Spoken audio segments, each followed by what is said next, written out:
Halo semua, apa kabar? Semoga sehat-sehat selalu ya guys. Di sini kita akan membahas alur cerita manhwa manga. Bagi yang belum subscribe bisa dibantu subscribe-nya dan jangan lupa like video ini jika kalian merasa terhibur. Aku juga ingin mengucapkan terima kasih untuk yang sudah join atau gabung ke membership channel ini. Walaupun hanya 5.000 sebulan, tetapi sangat membantu perkembangan channel ini yang sering terkena dolar kuning. Dan jika ada yang mau mengapresiasi lebih ke channel ini, kalian bisa sawer. Link sawernya ada di deskripsi. Terima kasih banyak. Kali ini kita akan melanjutkan komik yang berjudul Bereinkarnasi di Hari Yang Sama. Oh iya, aku juga sudah membuatkan playlist untuk komik ini. Jadi jika kamu belum menonton part sebelumnya atau kamu mencari lanjutan dari part ini, kamu bisa cek playlist di deskripsi. Terima kasih. Di part sebelumnya terlihat bahwa Lin Yue menginginkan bermain catur Cina dengan bidadari catur. Jadi kita langsung masuk ke part selanjutnya. Di part selanjutnya terlihat bahwa tangan Lin Yue satu persatu menaruh bidak hitam di sana. Bidadari catur berpikir, kirain seberapa hebatnya kamu, ternyata hanya seperti ini saja ya. Dan bidadari catur pun menaruh bidak putih di sana. Lalu di sini terlihat Lin Yue dan juga bidadari catur, mereka sama-sama bermain di sana. Tapi terlihat di akhir permainan, bidak catur dari putih sudah terhimpit oleh bidak catur dari hitam. Lin Yue hanya bisa menunggu kemenangannya saja. Dan dia berkata, "Yah, maaf saja ya, bidadari catur." Bidadari catur di sana kaget. Hanya mendengar Kak Ziyu mengatakan bahwa teknik kecapi Tuan sangat hebat. Tak menyangka teknik catur juga begitu luar biasa. Aku mengaku kalah kalau begitu. Aku hanya mengerti sedikit catur saja kok. Lalu datang lagi seseorang di sana. Tuan Lin memangnya sangat luar biasa ya. Q Lingsan, bidadari buku. Selamat datang Tuan Lin di markas utama Feng Yu. Lalu mereka bertiga pun muncul secara bersamaan. Bidadari lukisan, bidadari buku, bidadari kecapi. Bidadari kecapi berkata, "Sudah ku bilang kan, alam mimpi kakak kedua dan susunan catur linglong sama sekali tidak akan menyusahkan Tuan Lin." Iya ya, Tuan Lin adalah jenius yang langka. Lin Yue berkata, "Oh, 4 bidadari keluar menyambutku nih. Aku merasa sangat bahagia deh saat ini." Langsung bidadari buku berkata, "Kakakku sudah mempersiapkan arak ini. Tuan silakan mencicipinya." Terlihat di situ ada arak. Lalu Liu Wuhen berkata dan berteriak, "Tuan, jangan minum. Mana tahu ada maksudnya lain di arak ini, ada racunnya nanti."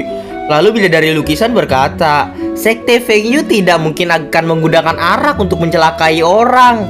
Iya, tentu saja tidak akan menggunakan arak kok. Arak adalah keyakinan Yaoge. Jika ada orang yang menggunakan arak membunuh orang, dia orang pertama yang akan mengamuk. Yaoge, bidadari arak. Langsung bidadari buku pun teriak di sana, dilarang memanggil nama asli kakak. Akan kubunuh kamu ya?"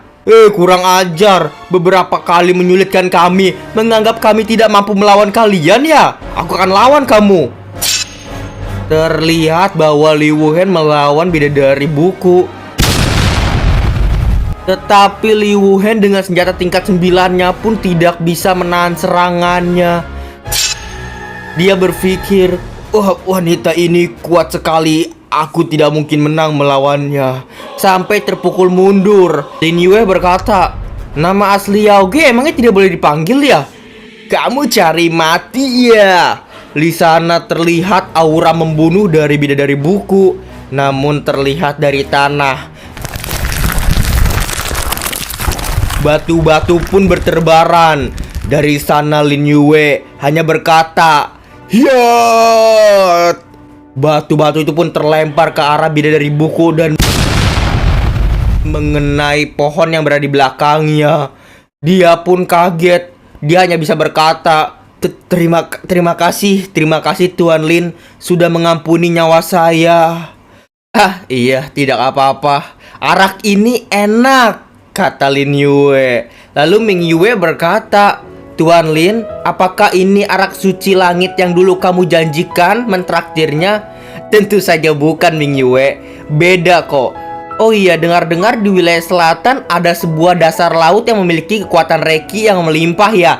Di sana ada hidup sejenis ikan berbadan perak. Energi kehidupan ini sangat lemah, tapi memiliki daya perang yang lumayan kuat. Energi kehidupannya gampang meninggal, tapi memiliki daya perang yang sangat kuat dia. Xiaobing berkata, ya, biasanya daya perang ikan tidak akan bisa mengalahkan daya perang siluman monster, Tuan. Meskipun ikan itu cukup kuat, juga hanya tahap suci saja kok. Ya, jika tidak, ikan perak yang dewasa pasti memiliki daya perang tahap transdance. Sayang sekali ya, memiliki energi kehidupan yang sangat singkat. Kehidupannya begitu singkat. Ikan kecil ini jadi ingin bertahan hidup aja sulit. Hanya bisa melalui pengorbanan dari ikan perak dewasa, lalu mewarisi kekuatan Reiki pada generasi selanjutnya. Tuan, emang ini ada hubungannya dengan arak yang kamu minum ya? Terlihat di sana Lin Yue sudah mau menghabisi semua araknya. Lalu Lin Yue berkata, ya jelas ada. Karena saat sang ibu mewariskan segalanya ke anaknya, ikan perak yang kecil pun dia meneteskan air mata. Nah, air mata itu adalah air mata Reiki murni. Air mata ini pun dijadikan arak ini, bernilai 500 juta mutiara Reiki. Jadi ternyata arak tersebut ini dari air mata ikan perak tersebut. Lalu Li Wuhen pun mengangkat satu gelas. Wow, semahal itu ya? Coba aku cicipi meminumnya di sana. Tapi terlihat mukanya seperti nahan berak. Tuan, kenapa arak ini sangat... Ya, cepat duduk Li Wuhen. Bersila ya. Jika tidak, kekuatan Reiki akan meledak. Kamu akan mati saat ini juga. Tapi melihat Tuan minum 8-9 gelas, aku mengira bendanya bagus. Aku tidak cocok, Tuan. Pak Liu, masa gitu aja tidak bisa meminumnya? Kata Tetua Long. Setelah aku menyerap kekuatan Reiki ini baru berbicara denganmu nanti aku ya. Lalu bidadari lukisan berkata, Tuan, sekarang hanya tahap koridores, malah bisa menahan 9 gelas arak ini. Hebat sekali, Tuan. Ketua sudah menunggumu. Ayo, Tuan. Ya sudah, kalian tunggu di sini saja. Aku yang akan menemui kakak pertama kalian semua ya, bidadari arak. Ya, buah Brahma dan 8 kitab Taiksu adalah benda pusaka yang memurnikan kekuatan Reiki. Tapi arak ini mengandung kekuatan Reiki murni. Jadi aku akan meminumnya 1 gelas lagi deh. Tanggung sekali. Di sana Tetua Long berkata, Li Wuhen, lihat itu. Sebelum pergi Tuan minum 1 gelas lagi. 10 gelas jadinya. Masih terasa biasa saja. Kamu kenapa kayak gitu, kayak orang nahan berak? Kalau berani, coba kamu minum segelas sana, Long.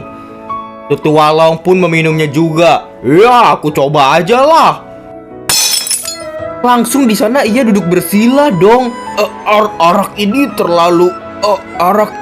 terlalu perutku mules banget nih.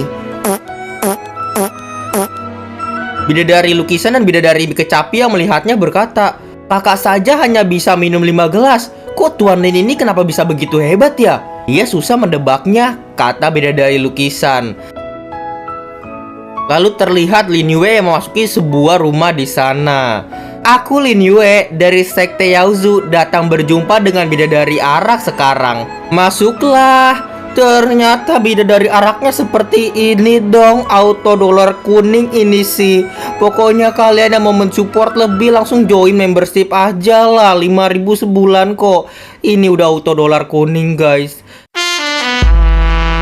Jadi ternyata ini adalah Yaoge, bidadari arak. Di sana banyak sekali arak, dia habis mabok-mabokan. Lalu dia berkata, kamu adalah pemenang kompetisi Feng Yu kali ini ya? Ia berpikir, remaja ini ya yang mencicipi masalah dalam arak Zisu yang membuat sekte Feng Yu ini kali ini jatuh. Tapi kamu hanya tampan saja, kata bidadari arak. Sisanya sih tidak ada yang spesial. Sudah, kamu boleh pergilah sana. Lin Yue hanya berkata, aku ingin mencampurkan arak kematian dan arak suci langit. Aku himbaukan, jangan dulu ya. Sebelum kamu mencapai tahap Emperor, jangan pernah mencobanya. Yaoge ini tetap saja begitu angkuh ya. Di matanya hanya ada orang yang kuat, hanya ada ahli arak. Orang-orang di bawahnya pun tidak dipandang sama dia.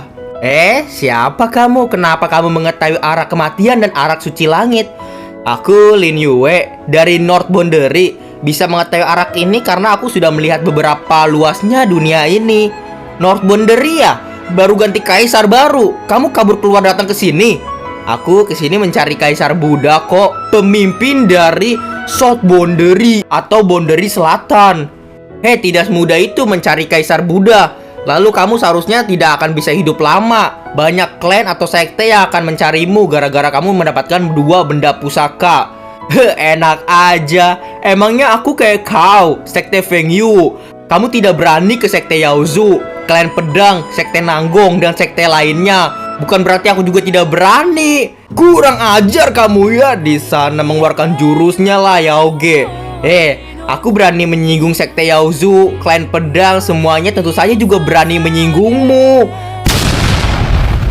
8 sekte diam-diam bertindak. Hanya kamu seorang diri yang menjaga pangkalan dasar ribuan tahun sekte Feng Yu ini. Apa? Aku sudah mendalami bertahun-tahun Tungku Sengking. Sampai sekarang masih tidak bisa menggunakannya. Kakakmu kenapa bisa mengendalikannya? Kamu tidak bisa mengendalikannya ya? Bukan berarti aku juga tidak bisa. Sama seperti kamu, tidak ada kemampuan untuk menghentikan kekacauan wilayah selatan. Tapi aku ada. Dia dari Arak berkata, kamu orang dari utara ya? Baru datang sudah menyinggung 8 sekte. Lalu ingin mencari jejak Kaisar Buddha. Sekarang malah begitu berlagak dan sombongnya. Aku berani sombong begini karena aku mempunyai kemampuan. Lalu aku juga tahu peringkat hitam juga sedang mencari Kaisar Buddha juga. Tapi Kaisar Buddha terluka saat ini. Kultivasi sementara tidak pulih. Pergi bersembunyi sekarang dia ketakutan. Lin Yue berpikir, ya, aku agar bisa mendapat kepercayaan dari bidadari Arak ini, aku harus mengatakan hal yang lebih besar. Dia hanya memandang orang-orang yang kuat. Lalu bidadari Arak pun kesal. Kaisar Buddha adalah master hebat tahap Emperor. Tidak ada yang terkalahkan di selatan. Mana mungkin sembunyi. Kamu sembarangan berkata, tidak takut aku membunuhmu ya? Ya, jika Kaisar Buddha dalam masa level tertingginya, kamu mana mungkin perlu begitu takut dengan aku, orang North Boundary. Pasti dia lagi sembunyi sekarang. Tidak ada yang membantumu kan sekarang? Lalu aku juga mengetahui sekte Yaozu, klan pedang, sekte Yusao, sekte Nanggong, sekte Nanuang, sekte Zaomu. Selain istana Buddha, 6 dari 8 sekte di wilayah selatan menganggap sekte Feng Yu sebagai musuh utama. Karena disinilah adanya istana Wang Fo. Apakah aku benar?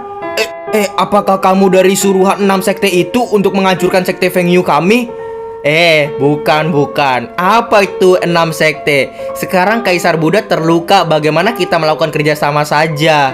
Aku yang akan menolong sekte ini. Kamu berikan aku 1 botol arak langit suci terbaik untukku dan membantuku masuk ke istana Wang Fo. Aku akan membantumu menangani masalah 6 sekte ini. Tenang saja. Meskipun kamu tahu semua ini, tapi latar belakangmu tidak jelas. Aku bagaimana bisa percaya dengan kamu? Ya, bagaimana jika aku membantu menyelesaikan masalah sekte Yaozu dan klan pedang dahulu sebagai tanda ketulusanku? Ya sudahlah. Akhirnya bidadari Arak memberikan arak suci langitnya. Ya sudah, baiklah. Jalankan sesuai keputusan Tuan saja. Hubungan sekte Yaozu dan klan pedang sangat kacau. Semoga kamu bisa menyelesaikan dengan baik ya Tuan. Lin Yue langsung menghabiskannya, meneguknya hingga habis. Ya, setelah masalah sekte Yaozu dan klan pedang selesai, berharap bidadari Arak masih ingat perjanjian ini di antara kita ya. Ya, itu pasti aku mengingatnya. Lalu Lin Yue balik lagi ke orang-orangnya. Itu Tuan sudah kembali. Lihat itu Tuan. Di sana terlihat Lin Yue membawa setangkai bunga berwarna putih.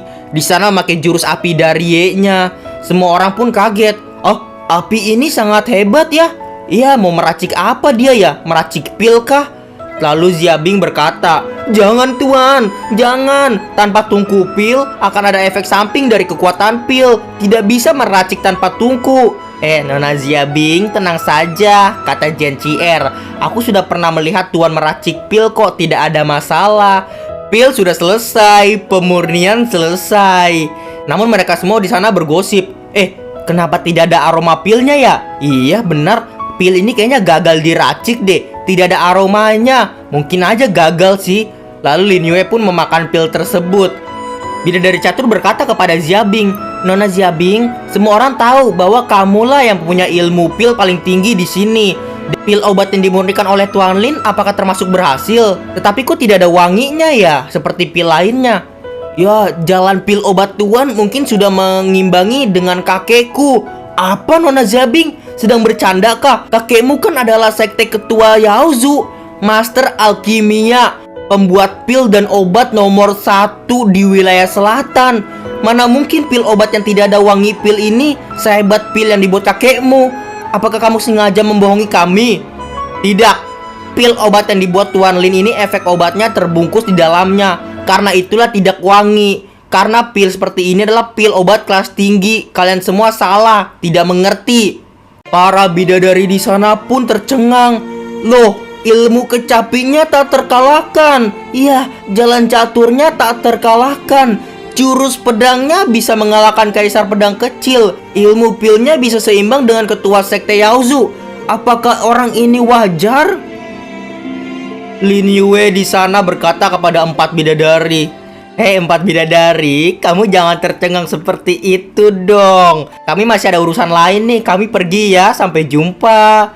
Iya, sampai jumpa Tuan Lin, kata para bidadari tersebut yang tercengang. Lalu terlihat bidadari tersebut mendatangi bidadari Arak, kakak pertamanya. Saat ini Lin Yue kan pergi. Apakah ada gerak-gerik yang aneh, kata bidadari Arak. Tidak ada. Iya, aneh sekali sih. Dia sudah meminum 1 botol arak kematian. Aliran darahnya sudah aku tutup sengaja. Berdasarkan teori dalam waktu singkat akan sangat menderita. Kenapa semuanya baik-baik saja ya? Arak kematian? Oh iya, pas sebelum pergi dia meracik sebutir pil obat menggunakan bunga putih dan rumput harum. Selesai memakannya baru pergi. Apa? Dia kenapa bisa mengetahui cara penawaran arak kematian? Kagetlah bidadari Arak di sana. Kakak, apakah perlu mengutus orang menyelidiki Lin Yue ini? Jika dia memperluaskan cara penawar arak kematian, nanti tidak ada orang yang takut dengan sekte Feng Yu lagi. Tidak perlulah. Dia akan datang sendiri mencariku kok nanti. Lalu kita diperlihatkan di sana ada Ziasan dan juga Ziali. Ziasan ini adalah ayahnya Jabing.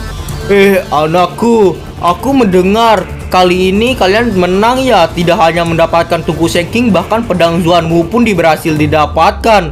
Iya, kali ini mendapatkan banyak sekali. Ini semua karena bantuan Tuan Lin. Ya sudahlah, jangan banyak basa-basi. Di mana tungku Sengkingnya? Tuan Lin, ini tungku Sengkingnya Tuan Lin. Lalu Lin Yue memberikannya tungku Sengking tersebut. Terlihat di sana kakek-kakek tua Ziali mencari gara-gara. Cek. Ziabing, kali ini kamu benar-benar membanggakan sekte Yaozu. Tungku Sengking sudah diserahkan. Kalau begitu, gawat. Sepertinya Ziali ini mencari masalah dengan Tuan Lin. Tuan Lin, sekarang sudah selesai. Anda boleh pergi kok, silakan pergi ya. Iya baik, sampai jumpa ya. Tunggu, Paman, kamu kenapa sih? Kan sudah menyelesaikan tugasnya mereka. Aku suruh mereka jangan pergi dulu. Kamu tidak mengerti di mana pedang Zuanwu-nya. Paman, pedang Zuanwu adalah imbalan buat mereka, untuk mereka. Kamu atas dasar apa keputusan ini? Mereka mewakili sekte Yaozu. Pedang Zuanwu dan tungku Sengking adalah benda untuk sekte Yaozu kali ini. Bagaimana jika aku tidak mengembalikannya? Adik kedua, bagaimana ini putrimu kok seperti ini? Ziabing, serahkan pedang Zuanwu-nya pada kami ya. Tidak akan.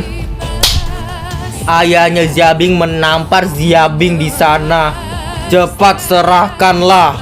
Tidak, itu adalah milik Tuan Lin.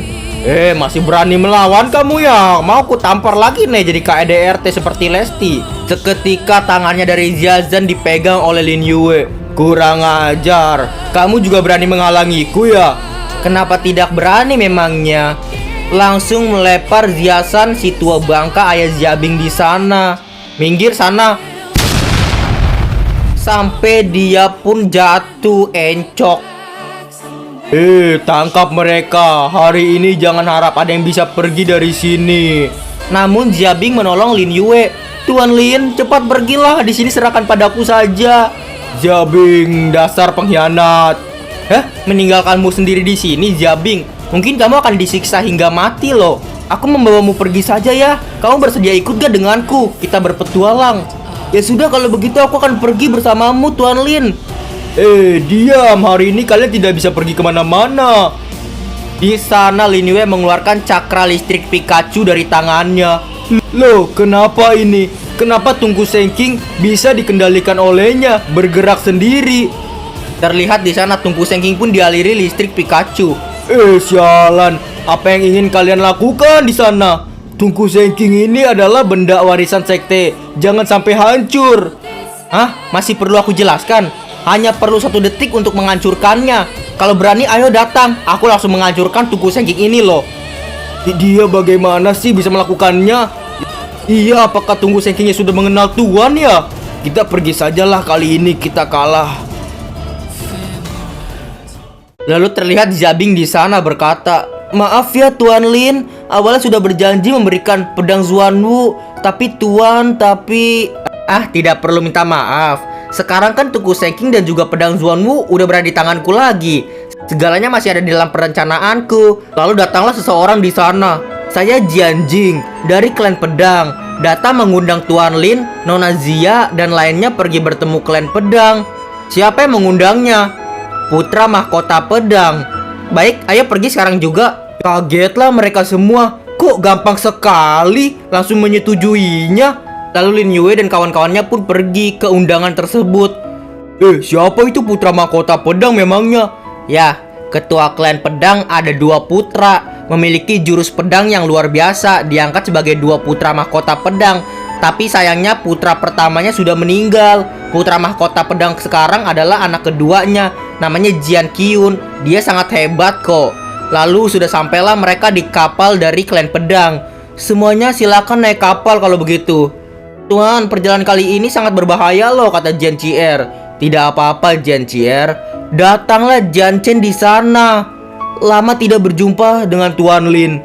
"Oh Jian Shen, sepertinya kamu sudah bisa melupakan kematian Jian Xuan ya. Berbicara tenang denganku. Kaisar pedang kecil, kamu hebat ya Jian Shen. Sudah bisa melupakan tragedi." Jian Chen berkata, "Kali ini ayah mengundang ke sini, berharap Tuan Lin bisa mengembalikan pedang Zuanwu ke klan pedang." Lin Yue menjawab, "Pedang Zuanwu aku kan dapatkan dari sekte Feng Yu. Kenapa harus dikembalikan? Jangan-jangan kalian pedang ingin merampasnya ya?" Jian Chen berkata lagi, "Apa yang dikatakan Tuan Lin salah kok.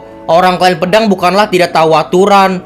Kali ini ayah mengundang Tuan Lin pergi ke klan pedang untuk membahas bagaimana bisa mendapatkan pedang Zuanwu dengan damai dan adil.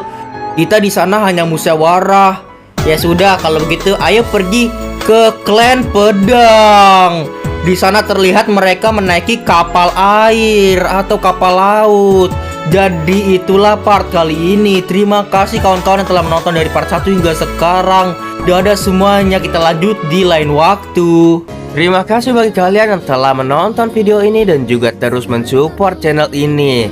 Terima kasih banyak. Bye-bye semuanya.